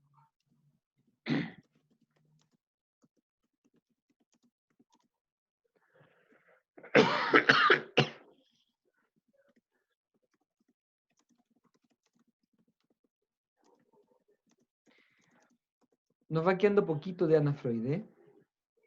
Sobre la psicoterapia de Ana Freud.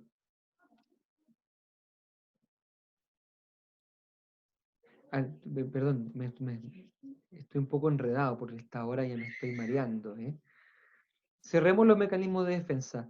Los mecanismos de defensa son un concepto fundamental en el psicoanálisis, como decía, que ha permeado la cultura y que tiene que ver con todas estas defensas del yo ante las amenazas del interior y del exterior. Son desarrollados y centralizados por Anna Freud, pero después siguen otros desarrollos en manos de otros autores. ¿Qué es lo que dice? ¿Qué es lo que dice Anna Freud sobre la terapia? Es más importante descubrir los mecanismos de defensa que los contenidos inconscientes. O sea, más importante, por ejemplo, que darme cuenta que ahora lo que yo quiero es terminar rápido la clase porque quiero ir a comer. Más importante de eso es que yo descubra, porque si es que hago eso y lo descubro ahora, puede ser que me pase más veces. Es que yo descubra cuál es el mecanismo de defensa. Por ejemplo, estoy racionalizando. Si descubro que estoy racionalizando, eso me va a ayudar a superar muchos otros problemas, muchas otras dificultades. En cambio, el que ahora ustedes me ayuden a descubrir que lo que me pasa es que tengo hambre, me va a ayudar a entender solamente la situación de ahora. Es como este famoso dicho, como que es mejor darle un pez a alguien o enseñarle a pescar. Si es que yo le analizo su problema actual, le estoy dando un pez, le estoy enseñando a entender el contenido inconsciente de su problemática actual. Por ejemplo, que no te atreves a enfrentar a tu marido, no te atreves a decirle a tu pololo lo que se merece.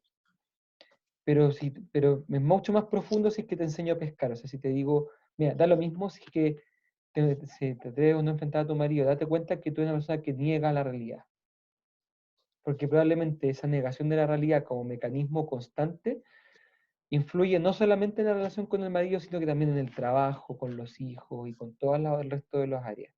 Entonces, para Ana Freud es mucho más importante descubrir el mecanismo de defensa que el contenido inconsciente de algún conflicto específico. Segundo, debe procurarse la adquisición de mecanismos de defensa más adaptativos y evolucionados. ¿Qué quiere decir eso? ¿Qué quiere decir eso? Que no todos los mecanismos de defensa tienen el mismo rango. Están los más evolucionados, como por ejemplo la racionalización, la sublimación. Y están los más primitivos, como por ejemplo la negación, el desplazamiento, la proyección, la introyección. Lo ideal es que uno vaya creciendo o madurando en el uso de los mecanismos de defensa. En otras palabras, para Ana Freud, uno nunca puede abandonar del todo el uso de los mecanismos de defensa. Lo que sí puede pasar es que uno empiece a utilizar algunos más adaptativos. Por ejemplo, la racionalización, la sublimación,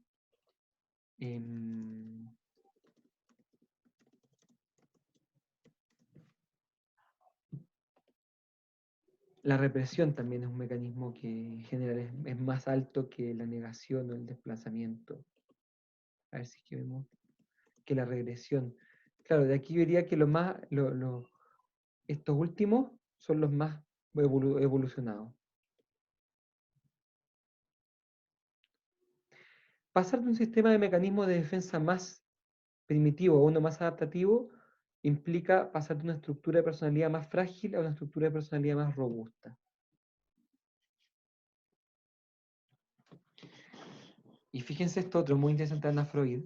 No solo se busca el equilibrio entre el yo y las otras instancias psíquicas, a saber, el ello y el superyo, sino que también se tiene que buscar una mejor adaptación a la realidad. O sea, nos interesa no solamente que el sujeto haga consciente lo inconsciente y todo eso, sino que además nos interesa que el paciente tenga una vida más adaptativa en su vida real. Es decir, si tiene pocos amigos, que tenga más amigos. Si tiene miedo a salir de la casa, que salga de la casa. Si tiene 40 años y no está ni trabajando ni estudiando, bueno, que se ponga las pilas, etcétera, etcétera, etcétera. Es interesante porque Ana O parece explicitar el asunto de la realidad, que a veces parece como poco claro en Freud, en el Tata.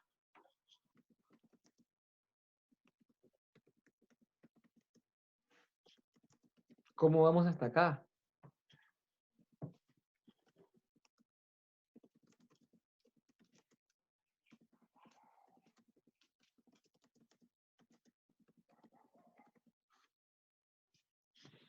Dudas, preguntas, consultas.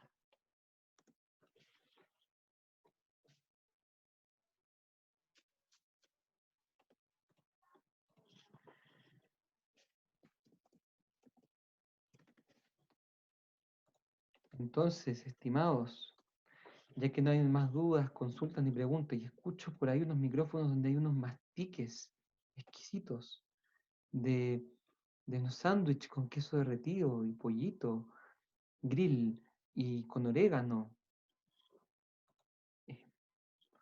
Estoy proyectando, ¿eh?